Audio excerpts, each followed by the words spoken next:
જય મુરલીધર, જય શ્રી કૃષ્ણ. કેમ છો મિત્રો? આજે આપણે બનાવવાના છે નમકીન વટાણા. જો બજારમાં પડીકામાં જે મળે છે તેવા જ ક્રિસ્પી બનવાના છે. આપણે બહારથી લઈએ એના કરતાં ઘરે બનાવીએ તો સૌથી બેસ્ટ કહેવાય.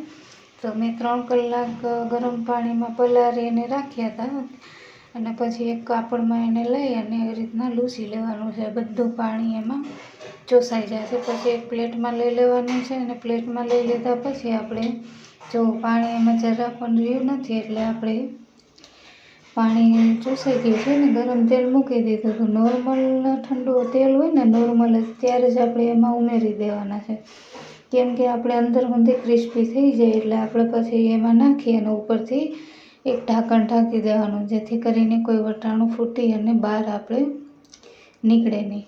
તેલના છાંટા ઉડે એટલા માટે આપણે ઢાંકીને એને રાખી દઈએ. પછી વચ્ચેથી જોઈ લેવાનું છે કેટલા ક્રિસ્પી થયા. જુઓ કેટલા બધા હતા આપણા થઈ ગયા છે એકદમ ક્રિસ્પી, કેમ કે ધીમા તેલમાં આપણે નાખીએ ને તો અંદર સુધીના ક્રિસ્પી બનીને રેડી થાય છે. બજારમાં જેવા મળે એવા પરફેક્ટ. તો હવે આપણા વટાણા બધા અંદરથી તળાઈને ક્રિસ્પી બની ગયા છે એટલે આપણે એક પ્લેટમાં લઈ લેવાના છે.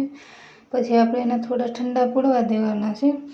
થોડા ઠંડા થઈ જાય એટલે આપણે એમાં મસાલા કરીએ, પણ જો મસાલા જે ઉમેરી તે નાખી શકીએ. મેં ખાલી નમક નાખ્યું છે.